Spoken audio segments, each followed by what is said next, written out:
오늘은 하나님을 하나님 되게 라는 제목으로 말씀을 나누겠습니다. 제가 양수리에 와서 맞는 이 겨울은 이 동파와의 전쟁이에요. 이렇게 건물이 이제 노후되고 또 그러다 보니까 또 양수리가 춥다 보니까 혹시라도 물이 얼세라 바짝 긴장을 합니다. 이제 겨울의 이 전쟁은 끝이 났습니다. 이제 봄이 오면 새로운 전쟁이 시작되는데 그게 바로 잡초와의 전쟁입니다. 왜 전쟁이냐면 제가 화초에 대해서 문외한이라 보니까 그래요. 저는 꽃이나 그런 나무의 이름을 잘 모릅니다. 그리고 자라나는 새싹을 보면서 얘는 뽑아야 되는 건지 아니면 가만둬야 되는 건지 이런 것도 잘 모릅니다. 그러다 보니까 이게 정말 화단에 나는 그런 꽃들을 또 풀인지 아닌지 이거 어쩔 줄 몰라요. 주차장 옆 나무 울타리 아래에 벌써 파란 잎이 머리를 내밀기 시작했는데요. 이게 도대체 꽃으로 자랄지 아니면 잡초로 자랄지 저는 걱정입니다.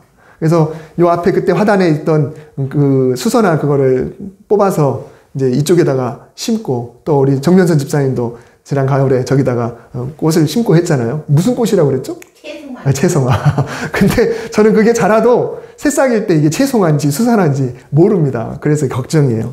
만약에 저게 잡초다라고 생각하면 그냥 낫으로 다 베버리면 되는데 행여라도 수선화나 채송화를 제가 꺾어버릴까봐 이제는 낫지도 잘 못할 것 같아요. 아마 잡초도 같이 자랄 텐데 아시는 분이 그걸 뽑지 않으면 아마 그냥 무성하게 자라지 않을까 싶습니다. 거기에 꽃이 있어서 이제는 채송화라는 이름 그리고 수선화라는 이름을 제가 이제는 알겠는데 그걸 모르면 저한테는 그냥 한낱 풀에 지나지 않습니다. 단지 풀일 뿐인데 이제 이름만 알고 나니까 이제는 그게 풀이 아니라 꽃이 되어버리죠. 예전에 우리가 교과서에 실렸던 김춘수라는 시인의 꽃이라는 시가 있어요. 그 시를 보면은 그 시가 그냥 가만히 있을 때는 풀이 그냥 움직임, 바람이 흩날리는 움직임일 뿐이었는데 내가 꽃이라고 불러주니까 그 꽃이 나에게 와주었다라고 하는 그런 의미심장한 그런 시가 있습니다. 오늘 제3계명은 하나님의 이름에 관한 계명입니다. 내 하나님 여호와의 이름을 망령되게 부르지 말라. 여호와는 그의 이름을 망령되게 부르는 자를 죄 없다 하지 아니하리라. 제1계명과 2계명에 이어서 오늘 이 세 번째 계명도 과연 왜 하나님의 이름을 제대로 부르는 것이 우리에게 자유인가에 대해서 함께 말씀을 통해 나누겠습니다. 모세는 호렙산의 어느 불타는 떨기나무 앞에서 하나님의 부르심을 받았습니다. 그럴 때 모세는 하나님께 이름을 물어봤습니다. 왜 그 상황에서 이름을 물을까라고 했지만은 고대 근동에서 이름은 그 사람, 그 존재 자체가 어떤 분인지 그것을 알게 해주는 귀중한 열쇠가 되었기 때문에 그렇습니다. 당신의 이름이 무엇입니까? 그러면 하나님은 당신의 이름이 뭐다라고 이렇게 대답을 하시면 되는데 그렇게 대답하시는 대신에 나는 나다. 이거를 번역할 때 나는 스스로 있는 자다. 이렇게 번역하기도 해요. 영어 성경에서는 I am that I am 이라고 표현했습니다. 그러니까 이게 뭔가 좀 이름을 물어봤는데 이름이 아닌 뭔가 문장으로 대답을 하셨죠. 히브리어는 예흐예, 아쉐르, 에흐예 이렇게 이야기를 하는데 이거는 그냥 한 귀로 듣고 흐르시고요. 하나님께서 이름을 물어봤는데 하나님은 당신의 이름이 없어요. 원래 이름이 없습니다. 그냥 존재 자체인 거죠. 그래서 모세에게는 그냥 그 존재라는, 나는 존재한다 라고 하는 그 사실 자체를 말을 해줬습니다. 그런데 히브리인들은 하나님을 그래도 내가 믿고 있는 그 존재라는 분이 어떤 분인지를 내가 그래도 부를 수는 있어야 될 것 같다. 그리고 그래도 이름이라도 알아야겠다라는 그런 마음이 있어서 이 히브리어 단어의 앞글자를 영어로 표기하면은 YHWH가 돼요. 그러니까 히브리어를 영어식으로 발음했을 때 거기에다가 나의 주님이라고 하는 아도나이라고 하는 단어가 있는데 그 단어의 그 모음, 그러니까 나는 나다라고 말씀하셨던 그 자음과 나의 주님이라는 모음을 결합을 해가지고 제호바라는 그런 이름을 붙였습니다. 그러니까 그건 하나님이 말씀해 주신 이름이 아니에요. 하나님 말씀해 주신 이름이 아니라 유대인들이 그냥 자기들 스스로 그냥 나는 나다라고 하는 그 문장과 나의 주님이라는 그 문장에 단어들을 조합을 해가지고 제호바라고 이름을 했습니다. 근데 그게 영어권으로 넘어가고 우리나라로 번역되면서 여호와라고 우리가 이야기를 하는 거예요. 그러니까 이 여호와라는 이름은 여기서 나오는 말입니다. 하나님은 당신의 이름을 말씀하지 않았는데, 그런데 사람들은 그래도 뭐라고 불러야 되니까, 내가 믿는 신이 어떤 신인지를 알아야 되니까 그 이름을 굳이 하나님이 말씀해 주시지 않은 이름을 굳이 만들어 버린 거죠. 그러니까 하나님은 당신의 이름을 여호와라고 하진 않았지만 이게 전승이 되면서 문자로 기록되면서 하나님이 당신을 표현하는 그 부분을 여호와라고 하자라고 후대에 그 이름을 갖다가 붙인 겁니다. 우리 성경에 망령되기 부르지 말라고 그랬는데 이 망령되기라고 번역한 단어는 뭔가 정신이 온전하지 못한 그런 느낌이 들죠. 망령되다. 뭔가 노쇠해서 정신이 혼미해지다. 혹은 정신이 나간 그런 상황. 이런 것을 망령이다라고 이렇게 생각을 하는데요. 성경 원문에 의하면 우리 성경에는 망령되라고 표현했지만 이 말은 함부로라고 표현하는 것이 훨씬 맞습니다. 그 본뜻이 함부로. 하나님의 이름을 함부로 부르지 말라. 하나님의 이름을 함부로 부르지 말라. 그래서 함부로 부르지 말아야 되기 때문에 이 히브리인들, 이스라엘 백성들은 자기가 믿고 있는 이 신의 이름을 부르는 것을 주저했습니다. 내 의도와는 상관없이 혹시라도 내가 믿는 신의 이름을 혹시라도 잘못 부를까봐. 나는 잘 불렀다고 생각했는데 그래도 하나님 모실 때는 그게 함부로 부르는 것이 될까봐 주저하면서 그래서 신의 이름을 쉽게 입에다가 담지를 못했습니다. 성경을 옮겨 적을 때도 말씀을 쭉 내려 쓰다가 하나님의 이름 여호와라는 것을 쓸 차례가 되면 잉크도 바꾸고 펜도 바꾸고 밖에 나가서 몸을 깨끗이 씻고 옷도 새로 갈아입고 여호와께서라고 쭉 쓰다가 또 밑에 여호와께서라는 말이 또 쓰게 되면 또 잉크를 바꾸고 펜을 바꾸고 깨끗이 몸을 씻고 옷을 새로 갈아입고 와서 그 이름을 쓰는 거예요. 그러니까 그 이름이 얼마나 무거운지 얼마나 중요한지 그 이름 자체에 대해서 본인들이 혹시라도 실수할까 봐 그렇게까지 조심을 했다는 거죠. 하나님의 이름에 대해서 이렇게 중요하게 생각을 했습니다. 제3계명을 그렇게 철저히 지키려고 했어요. 하나님의 이름을 함부로 부르지 말자. 함부로 쓰지 말자. 그냥 막 글씨 쓸 때 이렇게 그냥 쓰는 듯이 쑥 하나님의 이름을 넘어가지 말고 쓰다가 하나님의 이름이 딱 쓸 차례가 오면 그 최대한 경건하게, 최대한 정결하게, 최대한 마음을 담아서 그 이름을 쓰고 넘어가는 그 정도로 이 히브리인들은 하나님의 이름을 경외했습니다. 그러면 오늘날 우리가 3계명을 지키는 것은 과연 어떤 것일까? 우리도 하나님이란 이름을 부를 때 그렇게 해야 되는가? 하나님이란 이름을 쓸 때 그렇게 해야 되는가? 그건 아니죠. 오히려 성경 말씀은 하나님의 이름을 마음껏 찬양하고 마음껏 높이라고 이렇게 이야기했습니다. 아까 우리가 교동문 읽을 때 성호라는 이야기가 있었죠. 성호는 우리의 이름인데 성호가 뭔가요? 거룩한 호칭, 거룩한 호칭을 말하는 거예요. 그러니까 하나님의 거룩한 호칭이라는 표현, 그걸 성호라고 이야기를 하죠. 거룩한 호칭, 하나님의 이름. 그래서 시편에 하나님의 그 거룩한 이름을 마음껏 찬양하라고, 마음껏 노래 부르라고 이렇게 이야기를 하고, 근데 마음껏 노래 부르려면 주어가 있어야 되잖아요. 주어가 있어야 되죠. 그냥 찬양합니다가 아니라 누구를 찬양합니다. 하나님을 목적어죠. 또 내가 누구를 찬양합니다. 내가 찬양할 대상이 분명히 있어야 되는 겁니다. 그래서 우리는 하나님을 우리 입에다가 담고 마음껏 찬양할 수 있습니다. 예수님도 당신의 이름으로 하나님을 아버지라고 부르기까지 이렇게 명령을 하셨죠. 그러니 이 3계명은 단순히 하나님의 이름 자체, 이 호칭에 대한 그런 계명이 아닌 것입니다. 함부로 부른다는 것이 과연 뭘까요? 먼저 떠올릴 수 있는 거는 뭐냐면 우리가 부모님의 이름을 누군가에게 말할 때 이름 석자를 그냥 말하지 않죠. 그냥 말하면 예의 없고 못 배운 자식이라고 손가락질합니다. 물론 외국은 그렇지 않습니다만 우리는 그렇죠.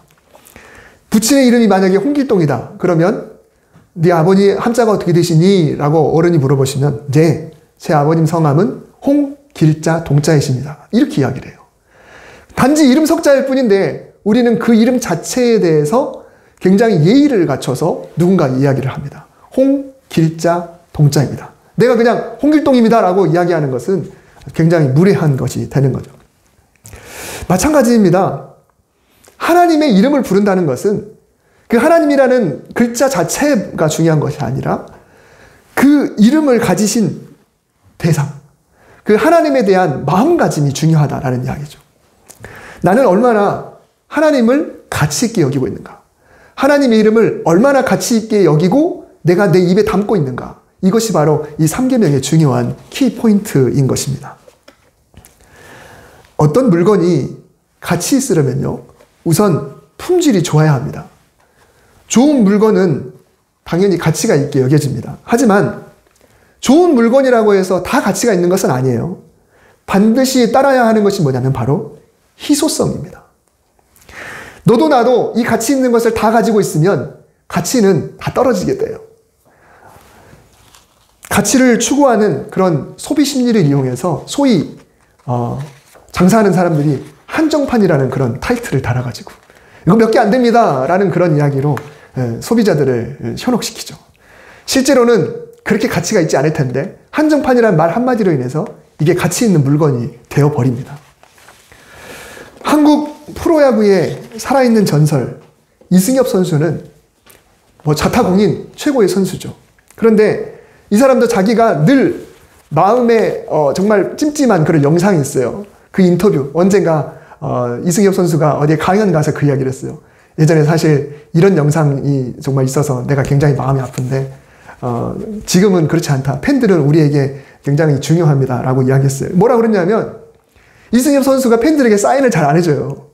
그러니까는 인터뷰를 했습니다. 왜 도대체 왜 안 합니까? 라고 했더니 제가 사인을 너무 많이 해주다 보니까 사인의 희소성이, 이 가치가 떨어지기 때문에 그래서 저는 많이 안 해줍니다 라는 이야기를 했습니다. 팬 서비스 차원에서라고 한다면 이게 납득이 안 되는 말이지만 논리 자체만 본다면 또 틀린 말은 아니에요. 너무 남발하면 그 사인이 가치가 없게 되죠. 나만 갖고 있는 줄 알았더니 동네 사람이 다 가지고 있으면 갖고 있는 그런 이렇게 희소성이 떨어지게 될 수밖에 없는 겁니다. 우리는 하나님의 이름을 부를 수 있습니다. 하지만 너무 의미 없이 부르거나 남용해서는 안 됩니다. 하나님을 가치 있는 분으로 여길 때, 그 가치를 우리가 정말 소중하다라고 여길 때 하나님의 이름을 우리가 올바르게 부를 수가 있는 것입니다. 그러면 어떤 것이 우리가 하나님의 이름을 남용하는 것이고 하나님의 이름을 그냥 의미 없이 부르는 걸까요? 먼저는 단순히 우리가 습관적으로 하나님의 이름을 부를 때가 있어요. 습관적으로.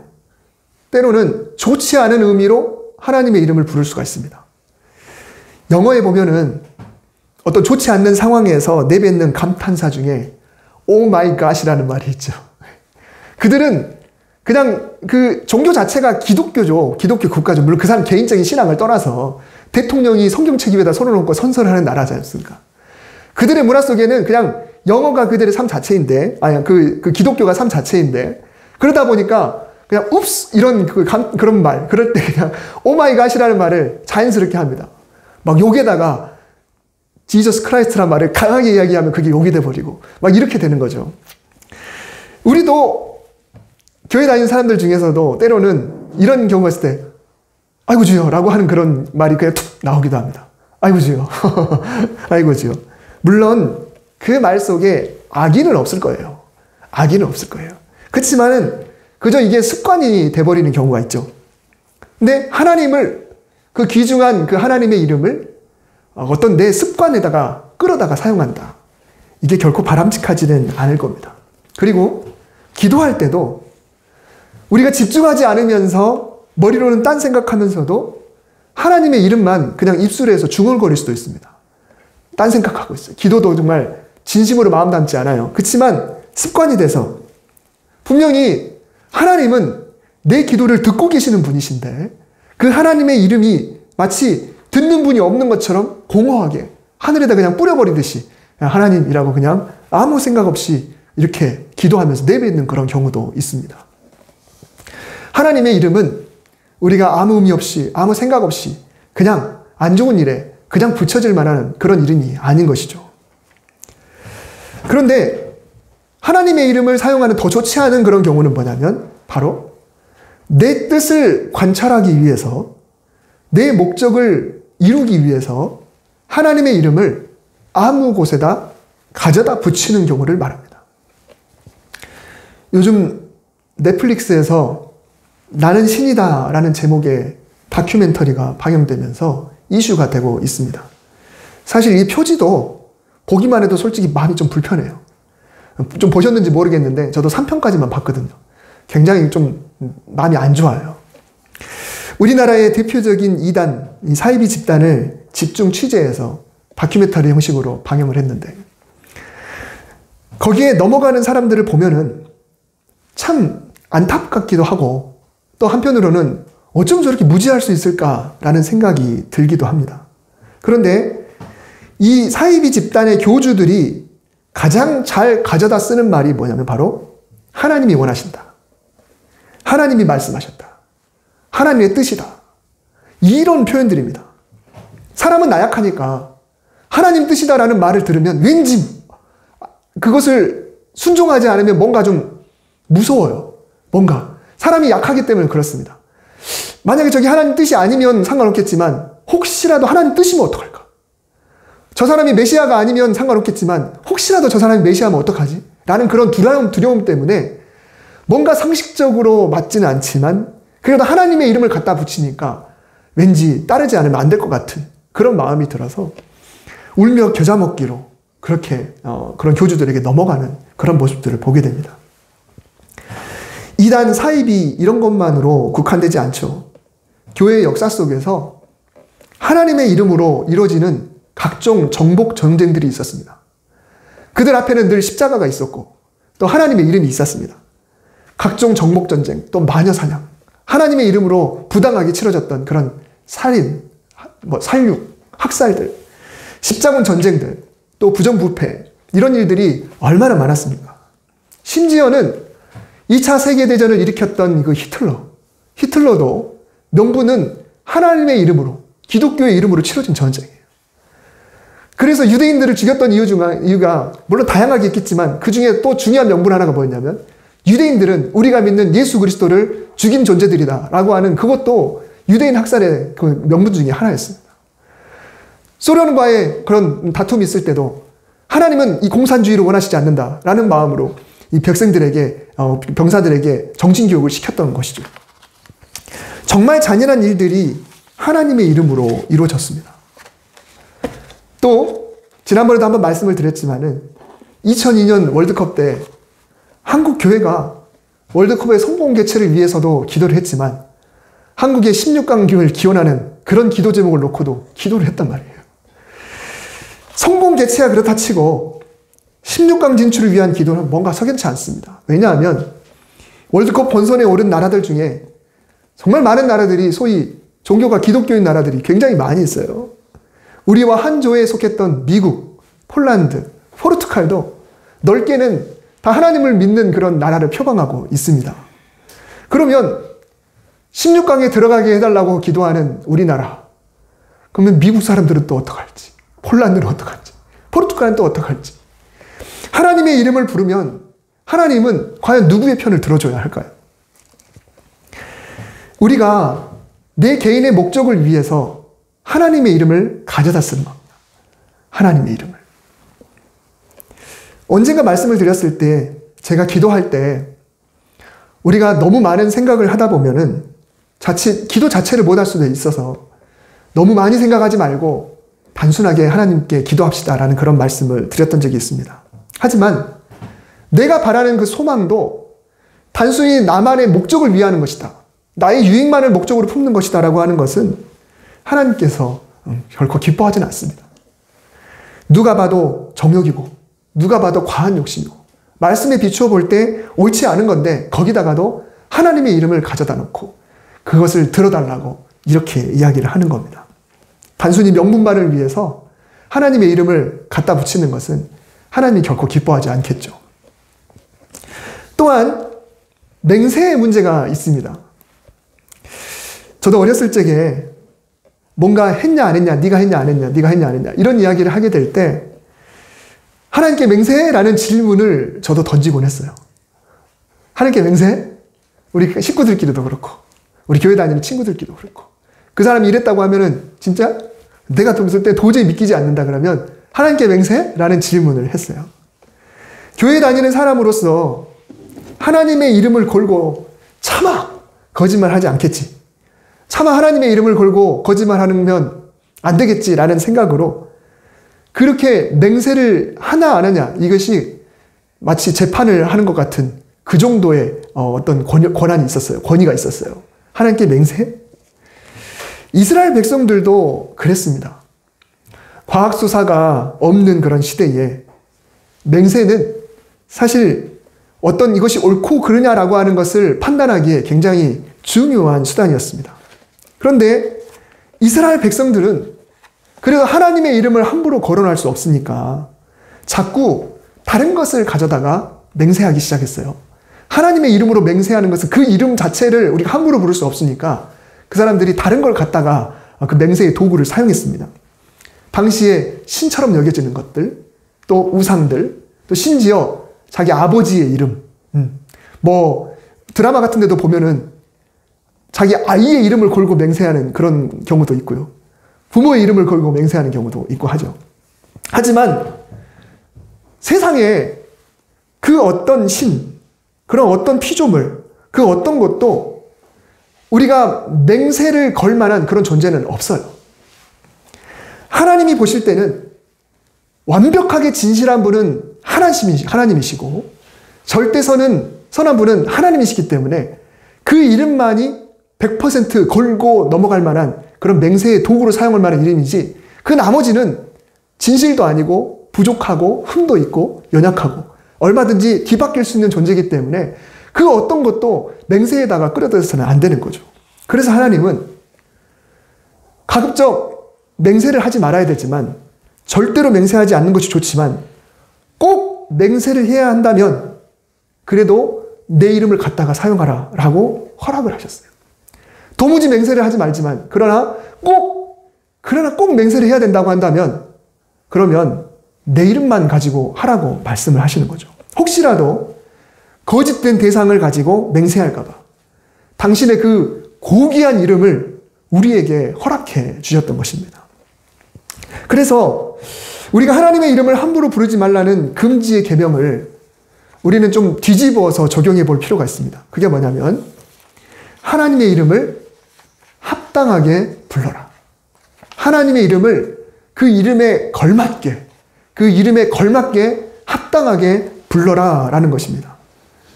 그 이름을 가지신 분의 가치를 제대로 알고 그 가치에 걸맞게 하나님의 이름을 부르라 라는 긍정의 명령으로 우리가 바꿔서 적용할 수가 있는 것입니다.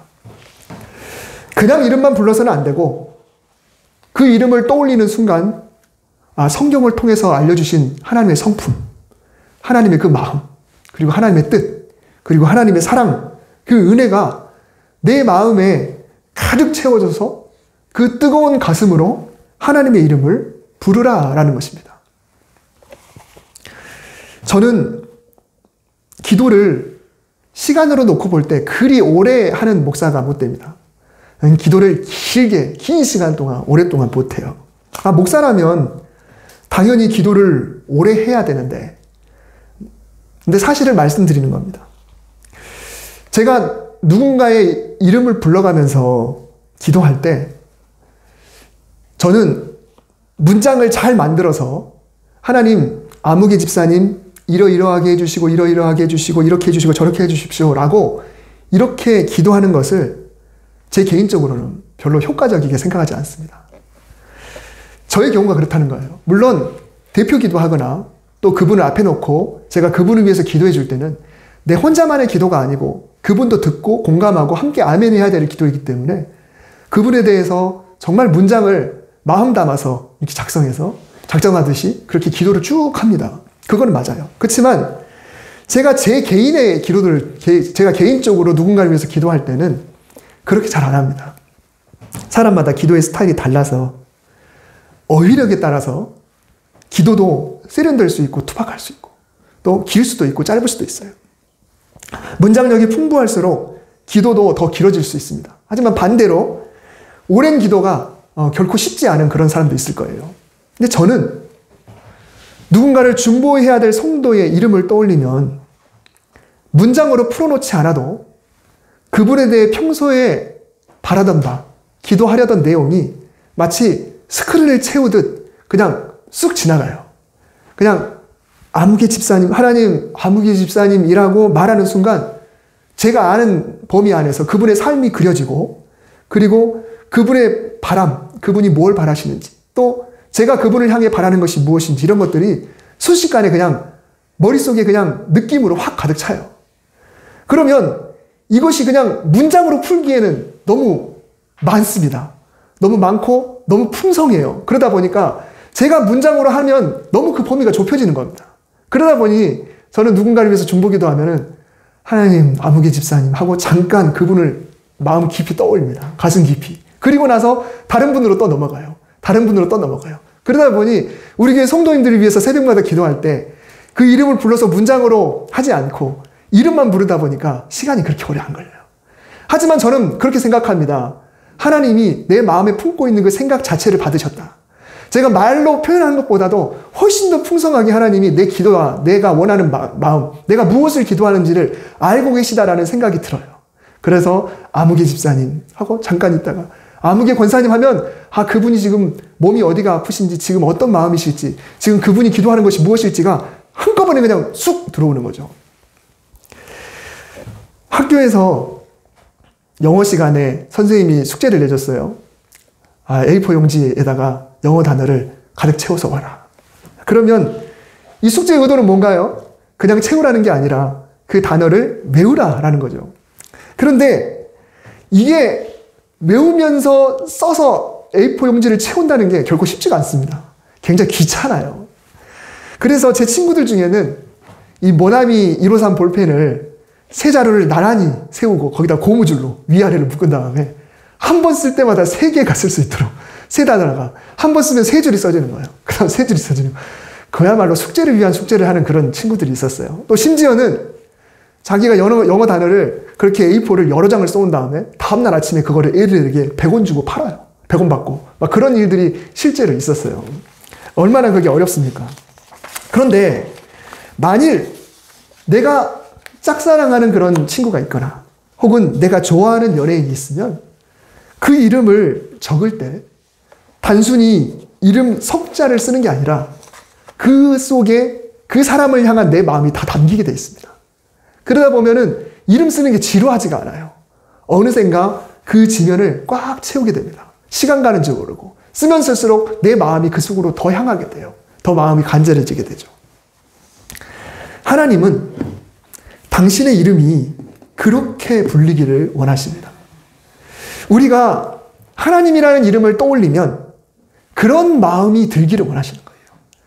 그분의 이름을 하나님, 그분께 기도를 하려고 하나님이라는 이름을 부르는 순간, 또 성경을 읽으면서 하나님이라는 부분을 읽기 전 그 순간, 하나님이라는 이름을 떠올리는 순간 그냥 아무 생각 없이 그냥 내가 외우지도 않으면서 숙제를 위한 숙제를 하는 것이 아니라 그 이름을 쓰면서 그 사람에 대한 간절함이 담기듯이 하나님의 이름은 하나님에 대한 감격, 정말 그 이름을 떠올리는 순간 그 모든 것이 그 안에 담겨 있으면서 그분이 어떤 분이시지, 물론 그 생각 속에 하나님을 다 담을 수는 없지만 그래도 그분에 대한 간절함과 사랑이 그 속에 담길 수가 있는 것이죠. 그래서 그게 우리 입술을 통해서 하나님이라고 나가는 겁니다.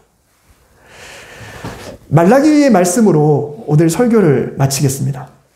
말라기 3장 16절에 보면은 하나님은 진심으로 하나님을 경외하는 자들이 서로 뭐라고 대화하는지를 들으십니다.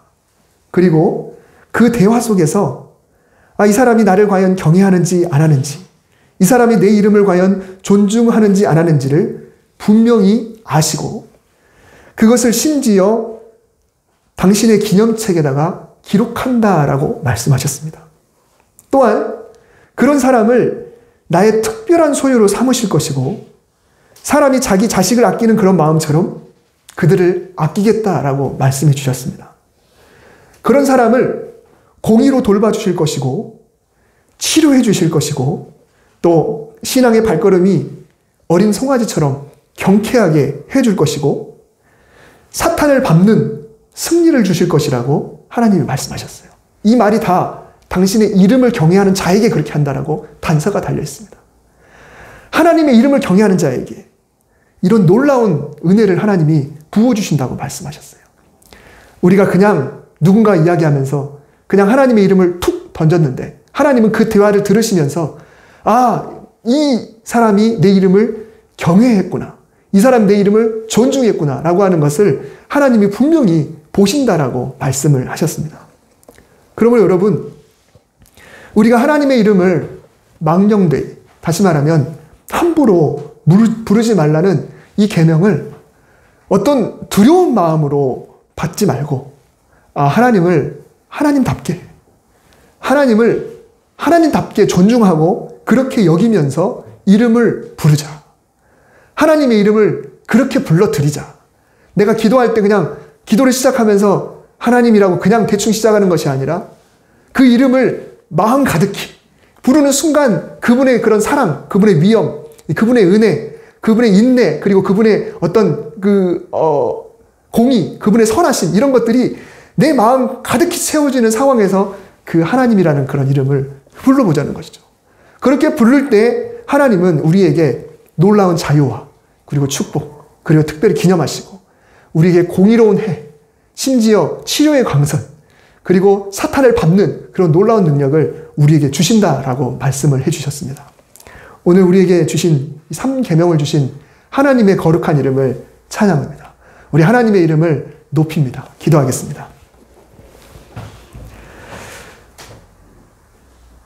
우리는 기도를 시작할 때마다 하나님의 거룩한 이름을 부릅니다. 하나님의 이름을 어떤 의도로 부르는지, 단순히 내가 하나님의 이름을 부르고 그 뒤에 내가 원하는 것만 하나님께 쏟아내면서 그거 들어줄 존재로 끌어다 쓰진 않았는지, 하나님의 이름을 나의 욕심에 끌어들이진 않았는지, 아니면 아무 생각 없이 그저 기도하면서 마치 허공에 날리듯이 하나님의 이름을 부르지는 않았는지 우리 스스로를 돌아보면서 오늘 말라기의 말씀을 깊이 생각하며 내가 하나님의 이름을 경외하고 그 이름을 높여 부를 때 하나님이 우리에게 놀라운 은혜를 주심을 다시 한번 생각하면서 기도할 때도 일상생활 속에서도 하나님의 이름을 제대로 하나님을 하나님 되시게 하나님의 가치에 맞게 그렇게 불러드리는 복된 성도가 될 수 있도록 주여 인도하여 주시옵소서. 예수님의 이름으로 기도드립니다. 아멘.